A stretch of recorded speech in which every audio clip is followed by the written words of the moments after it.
రోసాని కృష్ణమురళి నిన్న అరెస్ట్ అవడం ఈరోజున రాష్ట్రంలో హాట్ టాపిక్గా నడుస్తుంది. అలాగే గోరంట్ల మాధవ్కి నోటీసులు ఇవ్వడానికి కూడా విజయవాడ పోలీసు వారు వెళ్ళారు. గోరంట్ల మాధవ్ కూడా ఏదో కంగారు అయిపోతూ ఉన్నాడు. అయితే నాకు అనిపించింది ఏంటంటే, తమ్ముళ్ళు చూసే ఉంటారు, ఈ అరెస్టులు మంచిదేనా అంటే చాలామంది అడగొచ్చు, అదేంటి రాజేష్ అన్న అరెస్టులు మంచిదేనా అని అడుగుతావేంటి?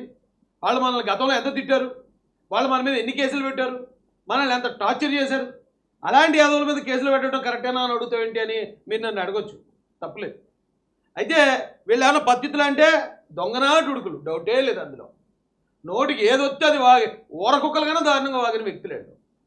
వీళ్ళకి శిక్షలు పడాల్సిందే, అది కూడా నేనేం వద్దన్నా. అయితే కేసులు పెట్టడం, అరెస్టులు చేయటం, చంద్రబాబు నాయుడు గారు అరెస్ట్ చేయట్లేదు, చంద్రబాబు నాయుడు గారు వైసీపీ వాళ్ళు వదిలేస్తున్నాడు, చంద్రబాబు నాయుడు గారు వైసీపీ వాళ్ళు భయపడి మళ్ళీ ఆ రోజు హింస పెట్టిన వాళ్ళని కూడా వదిలేస్తున్నాడు. వాళ్ళందరినీ టక అరెస్ట్ చేసి లోపల తోసేయాలి కదా అని కార్యకర్తల్లో నుంచి, అంటే కొద్దిమంది కార్యకర్తలు, అందరు కార్యకర్తలు కోరుకోవట్లేదు, కొద్దిమంది కార్యకర్తల నుంచి విపరీతమైన ఒత్తిడి ఉంది పార్టీ మీద, గవర్నమెంట్ మీద. సో పార్టీ కార్యకర్తలను సాటిస్ఫై చేయడం కన్నా కొన్ని అరెస్టులు చేస్తున్నారేమో అనిపిస్తుంది నాకు. మనం ఒత్తిడి పెట్టొద్దండి. కార్యకర్తలందరికీ నేను విజ్ఞప్తి చేసేది ఏంటంటే, ఎప్పుడు ఎవరిని ఎలా అరెస్ట్ చేయాలి, ఎవరిని ఎలా పని చేయాలనేది చంద్రబాబు నాయుడు గారి దగ్గర, లోకేష్ గారి దగ్గర ఒక రూట్ మ్యాప్ ఉంది. ఇప్పుడు మొన్న వల్లభనేని వంశీని అరెస్ట్ చేసి లోపలేశారు. ఎవరైనా ఒక్కరైనా దాన్ని కాదని అనగలిగారా? ఎందుకు? గతంలో అతను చేసిన దాడులు కానీ, దారుణాలు కానీ, ఆఫీసులు తగలబెట్టడం, మళ్ళీ ఇప్పుడు మన గవర్నమెంట్లో కూడా మళ్ళీ ఒక దళితుని కిడ్నాప్ చేయటం, అతనితో బలవంతంగా కేసు విత్డ్రా చేయించడం, అతని మర్మాంగాల మీద దాడి, ఇంకా వినాశకాలే విపరీత బుద్ధి అన్నట్టు ఒకరిని కొట్టి లోపల పెట్టామంటే మళ్ళీ మారు మాట్లాడకూడదు. అలా చేస్తారండి. మనం అలా కాకుండా ఒత్తిడి చేసి అబ్బాయి వాళ్ళు కేసులు పెట్టారు అందరి మీద, మనం కూడా అందరి మీద కేసులు పెట్టండి అంటే అదేం కరెక్ట్ కాదనుకున్నానండి నేను. నీకేడు రాయేషని ఎన్నని చెప్తావు, మేము తిట్లు తిన్నాం, మేము కేసులు పెట్టుకున్నాం అంటారా? ఈ రాష్ట్రంలో నాకన్నా ఎక్కువ తిట్లు తిన్నవాడు వైసీపీలతో. నేను 2 సార్లు వచ్చే ప్రయత్నానికి గురయ్యాను. 30 కేసులు పెట్టారు నా మీద. 30 కేసులు కన్నా ఎక్కువ ఉన్న వాళ్ళు ఎవరన్నా ఉంటే చెప్పండి, మీ వాదనను అంగీకరిస్తాను నేను. నా మీద 30 కేసులు పెట్టిన 30 మంది కూడా మన గవర్నమెంట్ వచ్చిన వెంటనే ఆ కేసులు మేము అప్పుడు ఏదో అలా జరిగిపోయిందండి, లేదా నేను కేసు పెట్టలేదండి, ఆయన అలా చేయలేదండి అని మ్యాజిస్ట్రేట్ గారి ముందు చెప్తూ ఉంటే నాకు అడ్వకేట్లు చెప్పారు, వాడు నేను తప్పుడు కేసు పెట్టాను అంటున్నాడు కదా, నువ్వు కేసు వేస్తే తిరిగి కేసు అయిపోద్దాడి మీద, నువ్వు యాక్షన్ తీసుకుంటే ఇప్పుడే జైలుకి పంపించే అవకాశం ఉంటుంది. ఎందుకంటే ఇప్పుడు మేము పెడితే అన్ని ఆధారాలతో పెడతాం కాబట్టి పెట్టొచ్చు కేసులు. నేను కేసులు ఒక్కడి మీద కూడా పెట్టలేదండి, పెట్టే ఆలోచన కూడా లేదు నాకు. అలాగే నా మీద హత్యా ప్రయత్నానికి వచ్చిన వాళ్ళు ఎవరెవరో ఏంటో వీడియోలు కూడా ఉన్నాయి నా దగ్గర. ఇప్పుడు వెళ్తే నేను కేసు ఎఫ్ఐఆర్లు అయిపోతే అరెస్ట్ అవుతారు, అది కూడా పెట్టాలని అనుకోలేదు అండి. అయితే ఎందుకు చేయలేదు నేను అది అంటే, రాజకీయాల్లో తిట్టినోడిని తిట్టేయడమో, కొట్టినోడిని కొట్టేయడమో, కేసు పెట్టినోడిని కేసు పెట్టేయడమో రాజకీయాలు కరెక్ట్ కాదండి. మీరు సినిమా చూస్తున్నారా? ఎస్, విలన్ వచ్చి హీరోని లేకపోతే అక్కడ ఉన్న అమాయకులను కొట్టాడు, హీరో వెళ్ళి విలన్ కొట్టేస్తాడు, సూపర్ చప్పట్లు కొడతారు అందరూ. లేదా ఒక ఫ్యాక్షనిస్ట్ ఉంటాడు, వీళ్ళు అనుచరుని నాడు చంపాడు కాబట్టి ఈయన అధికారంలోకి వచ్చాక వాళ్ళు అనుచరు నీరు చంపుతాడు, అది కూడా ఓకే ఎక్కడో ఎంతో కొంత. బట్ పాలిటిక్స్కి అలా కాదండి. పాలిటిక్స్లోకి వచ్చేటప్పుడే, అంటే ఇప్పుడు గతంలో ఏదో పొచ్చలపల్లి సుందరయ్య గారు ఎవరో ఆ పెద్దలో చేసిన రాజకీయ సమయం కాదు ఇది. హుందాగా మాట్లాడాలి. ఎందుకు మొన్న రాజశేఖర రెడ్డి గారు, చంద్రబాబు నాయుడు గారు ముఖ్యమంత్రి లేకపోతే ప్రతిపక్ష నాయకులు ఉన్నప్పుడు కూడా చాలా హుందాగా ఉండేది అసెంబ్లీ. అప్పుడులా ఇప్పుడు నడాలంటే కుదరదు. ఇప్పుడు ఎవడైనా వాడు రాజకీయాలకు రావాలనుకుంటే మొట్టమొదటి నువ్వు ఫిక్స్ అవ్వాల్సింది, నీ ఇంట్లో ఆడవాళ్ళని తిట్టించుకోవాలి, నీ మీద లేనిపోయిన ఆరోపణలు చేయించుకోవాలి, అవసరం అయితే తప్పుడు కేసులు పెట్టించుకోవాలి. ఇది వైసీపీ హయాంలో కొత్త దాన్ని ఏమంటారు, కొత్త విధానం వచ్చింది అమల్లోకి. పాలిటిక్స్లోకి ఎవడైనా వచ్చినప్పుడు కంపల్సరీ తిట్లు తిన్నా రెడీగా ఉండాలి వైసీపీతోటి. ఆ విధానం ఆల్రెడీ వచ్చేసింది. ఇది నచ్చినోడు మాత్రమే రాజకీయాల్లోకి రావాలి. ఎవడన్నా నన్ను తిట్టాడు కాబట్టి నేను పడే సమస్య లేదంటే మీరు రాజకీయాలకు స్వస్తి పలికి చక్కగా ఒక వ్యాపారమో ఒక ఉద్యోగమో లేకపోతే మరేదో పని చేసుకొని మీ జోలికి ఎవ్వడు రాడు, మిమ్మల్ని ఎవ్వడు తిట్టడు. ఇక రాజకీయం అంటే ఖచ్చితంగా ఇది జరుగుతాయండి. ఆ నీటి తిట్టడం ఈ నాటి తిట్టడం. అయితే అరెస్ట్ చేయొద్దంటే అందరినీ అరెస్ట్ చేయొద్దు అంటలే నేను. దాడులు చేసిన వాళ్ళు, హత్యలు చేసిన వాళ్ళు, మీద పడి కొట్టిన వాళ్ళు, ఇలాంటి వాళ్ళు చాలామంది ఉన్నారు. వాళ్ళందరికీ ఖచ్చితంగా జైలే కరెక్ట్. కానీ ఇలాగే మొత్తం అందరినీ అరెస్ట్ చేసేయాలి, టకటకమని అందరినీ అరెస్ట్ చేసి మొత్తం వైసీపీ వాళ్ళు అందరినీ లోపల దోసేయాలనే కొద్దిమంది కార్యకర్తలకు మాత్రం కొన్ని విషయాలు చెప్తున్నాను. ఈ విషయాలు విన్న తర్వాత లేదు అరెస్ట్ చేయడమే కరెక్ట్ అని మీరు చెప్తే ఓకే నేను కూడా. ఏమంటే జగన్ గారు అధికారంలో ఉన్నారు,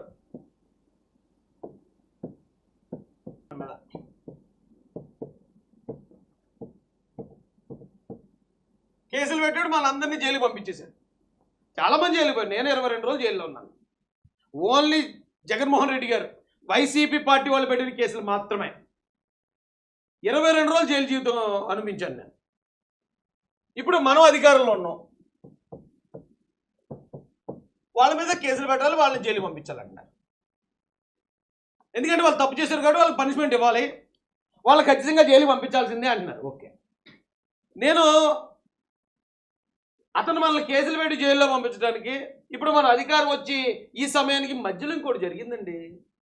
అది చాలామంది మర్చిపోయారు. ఇప్పుడు జగన్మోహన్ రెడ్డి గారు 2009లో ఎప్పుడు వచ్చినట్టున్నాడు ఆయన రాజకీయాల్లోకి. వాళ్ళ నాన్నగారు చనిపోయిన వెంటనే ఆయన వాళ్ళ తండ్రిని అడ్డుపెట్టుకుని చాలా అక్రమ సంపాదన చేశాడు ఆయన. అదేమి అబద్ధం కాదు, ఎందుకంటే చాలా కంపెనీలు వచ్చాయి ఆయన దగ్గరికి, వేల కోట్లు లక్షల కోట్ల రూపాయల ఆస్తులు వచ్చేసాయి. ఆ కేసుల మీద ఆయన్ని జైల్లో పెట్టారు. ఆయన నిజంగా తప్పు చేశాడు, అక్రమాస్తులు సంపాదించాడు, దాని ద్వారా ఆయన్ని జైల్లో పెట్టడం జరిగింది. ఆయన్ని జైల్లో పెట్టిన తర్వాత ఏం జరిగింది? 2014 ఎలక్షన్కి 67 మంది ఎమ్మెల్యేలు గెలిచేశాడు. 1-2 కాదు, జైలుకి వెళ్ళి వచ్చిన తర్వాత 67 మంది ఎమ్మెల్యేలు గెలిచాడు. 2014 నుంచి 19 దాకా ఆయన కొన్ని అబద్ధాలు చెప్పాడు.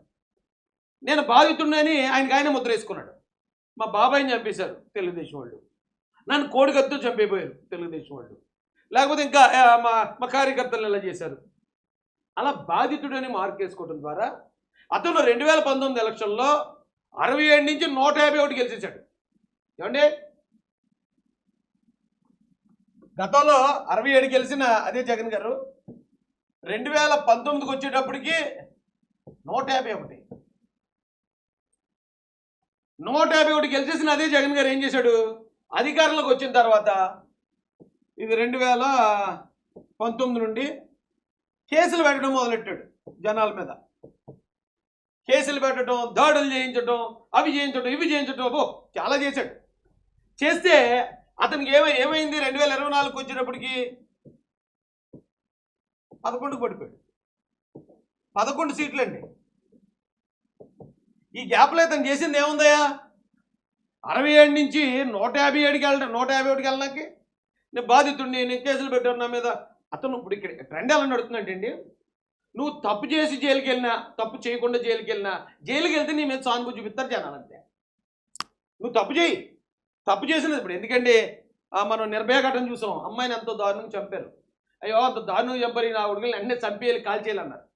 తీరా కొన్ని రోజులు పోయిన తర్వాత వాళ్ళు ఊరేసాక అరే రే పాపం ఊరేసారా ఇటీ జనాలు అలా ఉన్నారు. ఇప్పుడు ఆ ట్రెండ్లో కనుక మనం ఆలోచిస్తే కేసులు పెట్టిన జగన్ 11కు పడ్డాడు. నేను కేసులకు గురయ్యాను, నేను బాధితుడిని అని చెప్పిన జగన్ 151 మందితో అసలు తిరుగులేని అధికారంలోకి వెళ్ళిపోయాడు. లాజిక్ ఇది ఇప్పుడు పాలిటిక్స్లో ఉన్న లాజిక్ ఇది. మనం భావోద్వేగాలను కంట్రోల్ చేసుకోవాలి. ఆడు ఎలాగన్నాడు కాబట్టి ఆయన అర్జెంటుగా వేయకపోతే చంద్రబాబు నాయుడు గారు చేతగానోడు, లేకపోతే లోకేష్ గారు చేతగానోడు, పవన్ కళ్యాణ్ చేతగానోడు అని వాళ్ళ మీద సెంటిమెంటల్గా, ఎమోషనల్గా వాళ్ళని బ్లాక్మెయిల్ చేయడం మనం ఆపాలి. ఆపకపోతే ఏమవుతుంది? ఇప్పుడు జగన్ అధికారం కేసులు పెట్టాడు, మనం అధికారంలోకి వచ్చి కేసులు పెట్టాలంటారు. ఈ మధ్యలో ఒకటి జరిగింది, జగన్ అధికారం పోయింది. 151 నుంచి 11కు పడిపోయి టోటల్ అధికారం కోల్పోయాడు. అంటే అది పనిష్మెంట్ కాదా? ఆ పనిష్మెంట్ అతనికి ఎందుకు పడిందండి? ఇప్పుడు ఈ రోజున ఈ కొడాలి నానియో, లేకపోతే వల్లభనేని వంశీ, రోజా, అంబటి రాంబాబు, లేకపోతే పేర్ని నాని, అల్లాడేవాడు బోరుగడ్డగాడు, ఈ గోరెంట్లగాడు, ఇంకో పోసానిగాడు, వీళ్ళందరినీ మనం బూతులు వచ్చేస్తున్నాయి కానీ కంట్రోల్ చేసుకుని మాడదాం అనుకుంటున్నాం. అలా చూస్తున్నాం మనం. కానీ ఒక రకంగా ఈ రోజున మన ప్రభుత్వం స్థాపించడానికి జనాలకు మంచి చేసే అవకాశం మనకు రావడానికి కారణం వాళ్ళే తెలుసా. వాళ్ళని ఆ రోజు జగన్మోహన్ రెడ్డి కంట్రోల్ చేసి ఉండుంటే ఈరోజు ఇంత 11 సీట్లకు అతను పడిపోవడం మీకు తెలుసా. ఇక్కడ ప్రజలకు కావాల్సింది ఏంటంటే కొట్టినోడిని కొట్టేవాడు, తిట్టినోడిని తిట్టేవాడు కాదండి. ఎవడన్నా మనల్ని తిడుతున్నాడు తప్పుడుగా, ఇగో పలానా ఓడు ఇలా తప్పుడుగా తిడుతున్నాడు మమ్మల్ని అని ప్రజలకు తెలియజేయటం ఇప్పుడు రాజకీయం. అప్పుడు ప్రజలు అది చూస్తున్నారు. ఏంటి జగన్మోహన్ రెడ్డి నేను బాధితున్నాడు, జగన్మోహన్ రెడ్డి నేను కేసులకు గురయ్యాను, లేదా నన్ను తండ్రి లేనోడిని నన్ను చేసేలాగా వంట చేసేశారు, ఇన్ని కబుర్లు చెప్పిన జగన్మోహన్ రెడ్డి అరే పాపమని మనం అధికారం ఆయన చేతిలో పెడితే ఆయన వెంటనే ఆయన అసలు రూపం చూపించాడు. ఆయన దారుణంగా మారిపోయాడు, జనాలు హింసించడం మొదలుపెట్టాడు. ఓహో అలా ఉందా మీ పని, తక్కువ అతన్ని 5 సంవత్సరాలు తిరగకుండా దింపేశారు. అమ్మో ప్రజలు చాలా డేంజరస్ కొన్నారు. మనం అనుకోవడం ఏదో కార్యకర్తలు ఓ 10 మందో 50 మందో లేదండి అన్ని వేసేయండి ఇన్ని వేసేయండి అంటూ ఉంటే అది వేసేస్తే ఈ 10 మంది 50 మంది ఆనందపడతారేమో. బట్ న్యూట్రల్గా ఉన్న ప్రజలు అన్నీ గమనిస్తారు. మనం ఒకటి జైల్లో పెట్టడం ద్వారా అది తప్పుడు ఏదవే డౌట్ లేదు, కానీ ఆయన జైల్లో పెట్టడం ద్వారా కూడా ఆడిమే కూడా సింపతి చూపించేసే జనాలు మారిపోతున్నారు. ఇది వద్దండి. అది టైం టు టైం. ఇప్పుడు ఎగ్జాంపుల్కి చంద్రబాబు నాయుడు గారు సీఎం ఇలా సంతకం పెట్టినండి, జగన్మోహన్ రెడ్డి గారిని అరెస్ట్ చేయండి అని ఒక మాట అంటే ఆయన అరెస్ట్ చేసి లోపలేసేస్తారు, ఏం డౌట్ లేదు. అందులో ఏ వెనక ముందు అడక్కర్లే. లేదా పలానా కొడాలిని ఇలా నేను ఒక లిస్ట్ ఇచ్చేసి వీళ్ళందరినీ అర్జెంటుగా 2-3 రోజులు తిరగకుండా లోపల తోసేయండి అని డీజీపీ గారికి ఇస్తే మొత్తం అందరూ జైల్లో పోతారు. అది చంద్రబాబు నాయుడు గారు చేయలేక కాదు, కానీ అది చేయటం వల్ల ఏమవుతుంది, రాష్ట్రంలో మళ్ళీ అటువైపు నిరసనలు, లేకపోతే ఇంకొక ధర్నాలు, బంధులు ఇలాంటివి మొదలవుతాయి. ఇలా మొదలయ్యి రాష్ట్రం అంతా అశాంతితో నిండిపోతుంది. రాష్ట్రం ఎంత అశాంతితో అగ్నిగోళంగా రగులుతూ ఉంటే పెట్టుబడి పెట్టేవాడు ఎవడన్నా రూపాయి పెడతాడు ఇక్కడ, ఎవడన్నా ధీమాగా రాగలుగుతాడండి. అరెస్టులు జరగాలి, ఎప్పుడు జరగాలి, దానికి ఒక టైం ఉంటుంది. యాడికి టైం పండుతుంది, పండినప్పుడు ఇగో ఈసారికి ఈడు వెళ్ళాడు లోపలికి, మరోసారి మళ్ళీ ఇంకొకడు. ఇప్పుడు నందిగాం సురేష్ వెళ్ళాడు లోపలికి, ఏమన్నా ఫరక్ పడిందా గవర్నమెంట్కి? ఆ తర్వాత బోరుగడ్డగాడు వెళ్ళాడు, అందరూ హ్యాపీ ఫీల్ అయ్యారు. ఆ తర్వాత ఇంకొక ఆయన వెళ్ళాడు, అయ్యో మన వల్లభనేని వంశీ వెళ్ళాడు. వెళ్తారు ఒకళ్ళు, మనం కంగారు పడకూడదు. ఇలా తొందరగా మనం చెప్పిన వెంటనే గవర్నమెంట్ అరెస్ట్ చేసేయాలని కోరుకోకూడదు. చెప్పిన వెంటనే అరెస్ట్ చేసేయాలంటే ఇది సినిమా. వీళ్ళని కొట్టినంతసేపు ఒక్క పట్టుకుని ఉండి హీరో కొడుతుంటే చప్పట్లు కొట్టడానికి, ఇది రాజకీయం అండి. ఎవరో ఇంకొక ఆయన అన్నాడు, అబ్బాయి తిట్లు తింటూ అలవాటు అయిపోయిందండి చంద్రబాబు నాయుడు గారికి. చంద్రబాబు నాయుడు గారికి ఒకరికే కాదండి, రాజకీయాల్లో ఉండాలనుకున్న ప్రతి ఒక్కరికి అలవాటు అవ్వాలి. తిట్లు తింటమే. ఇక్కడ రాజకీయాల్లో నిలబడాలంటే వాళ్ళని దమ్మేంటో నువ్వు చూపించాలంటే ఆ దమ్ము తిట్లు తినకుండా నువ్వు నిలబడమే. అంతేగాని తిట్టుని తిట్టేయడం, కొట్టుని కొట్టేయడం చేశాడు జగన్మోహన్ రెడ్డి. ఏమైపోయాడు, మట్టుమాయమైపోయాడు, 11 సీట్లకు పరిమితం అయిపోయాడు. ఇప్పుడు మనం కూడా జగన్మోహన్ రెడ్డి లాగే అవును అతను తిట్టాడు కాబట్టి మనం వాళ్ళు తిట్టాలి, అతను కేసులు పెట్టాడు కాబట్టి మనం కేసులు పెట్టి లోపల పెట్టాలంటే మళ్ళీ 2029కి వచ్చేటప్పటికి ఏం జరుగుతుంది సార్ ఊహించండి. మళ్ళీ అదే ప్రజలు బాబు చంద్రబాబు నాయుడు గారు, లోకేష్ గారు, పవన్ కళ్యాణ్ గారు చాలా మందిని అరెస్ట్ చేస్తారండి బాబు, చాలా వీళ్ళందరూ జైలుకు పోయిన వాళ్ళు అందరూ ఊరుకుంటారు, బయటకు వచ్చి వాళ్ళు ఏడుపులు మొదలెడతారు. వాళ్ళు ఏడుపులు మొదలు మమ్మల్ని ఇలా చేస్తారండి, అలాగండి ఇలాగండి అంట్లోకి వాళ్ళు చెప్పే అబద్ధాలే, కానీ ప్రజలు నమ్మే పరిస్థితి ఉంటుందండి. అదే నమ్మి మళ్ళీ మోసపోతారు. గవర్నమెంట్కి మనకి చేతికి అధికారం వచ్చింది కేసులు పెట్టడానికో తిట్టడానికి కొట్టడానికి కాదండి, ప్రజలకు మంచి చేయటానికి. ప్రజలకు మంచి చేస్తూ వెళ్తూనే ఈ క్రమంలో తప్పు చేసిన వాడిని కూడా అడప ఒకడిని పంపించాల్సిన టైంకి పంపిస్తారు వాళ్ళు. అలా కాదని మనం ఇలా చేస్తే కనుక ఖచ్చితంగా ఇది అంటే మనం ఒత్తిడి చేయడం వల్లే. ఇప్పుడు చంద్రబాబు నాయుడు గారికి ఎవరి మీద ఆయన అరెస్ట్ చేయాలి మీద కక్ష తీర్చుకోవాలని లేదు. ఇక పవన్ కళ్యాణ్ గారికో లేకపోతే ఇంకో మాట కూడా చెప్తాను, పవన్ కళ్యాణ్ గారిని చాలా దారుణంగా తిట్టారు, చంద్రబాబు నాయుడు గారిని చాలా దారుణంగా తిట్టారు, లోకేష్ గారిని కూడా చాలా దారుణంగా తిట్టారు. ఆ తిట్టిన వాళ్ళందరూ ఎక్కడ ఉన్నారు ఇప్పుడు ఈరోజు? మనం శిక్షించక్కర్లే, కోర్టులు శిక్షించక్కర్లేదండి, ఆల్రెడీ ప్రజలు శిక్షించేశారు. లేకపోతే మంత్రులు ఓడిపోవడం ఏంటి? కొడాలి నాని మంత్రే కదా, మంత్రి ఓడిపోవడం ఏంటి? రోజా ఒక మంత్రి ఓడిపోయింది. అలాంటి మంత్రులు డిప్యూటీ సీఎంలు కూడా ఓడిపోయారు. వాళ్ళు ప్రజలు ఎంత గట్టికొట్టారు వాళ్ళని, అది చేసిన తప్పు కాబట్టేనండి. అదే మళ్ళీ మనం కూడా చేయాలి, అది ఇమ్మీడియట్గా జరగాలి. జరగకపోతే ఈ గవర్నమెంట్ చేతగాని గవర్నమెంట్ వీళ్ళు ఏమి చేయలేకపోతున్నారు అనే భావోద్వేగాలు కొంతమంది కావాలని రెచ్చగొడుతున్నారు.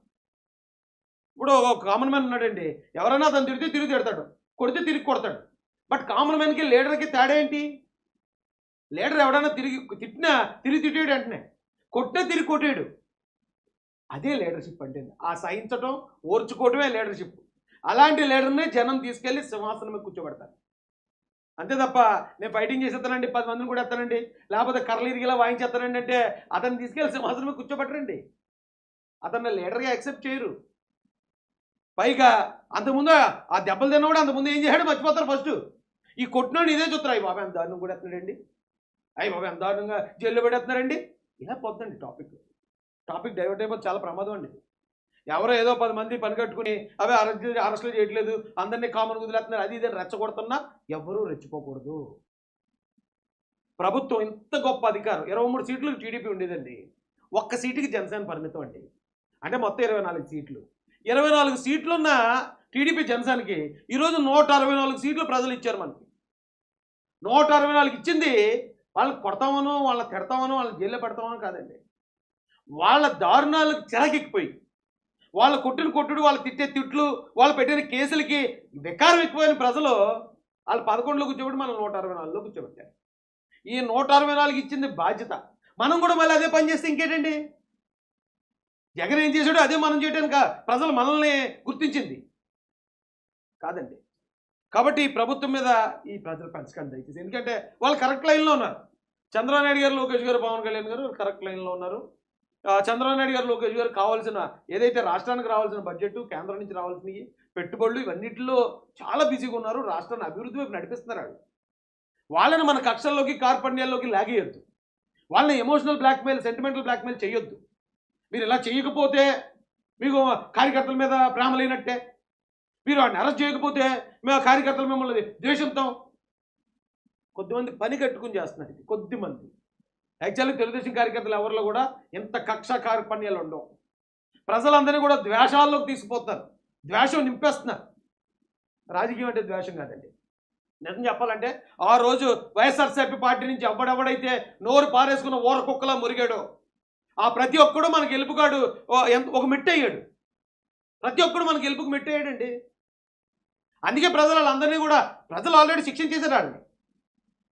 మనం కూడా, గవర్నమెంట్ కూడా శిక్షిస్తుంది, గవర్నమెంట్ కూడా చట్టపరమైన చర్యలు తీసుకుంటుంది. కాస్త సమయం ఇవ్వండి. సమయం ఇవ్వకుండా వెంటనే కరెక్ట్ కాదండి.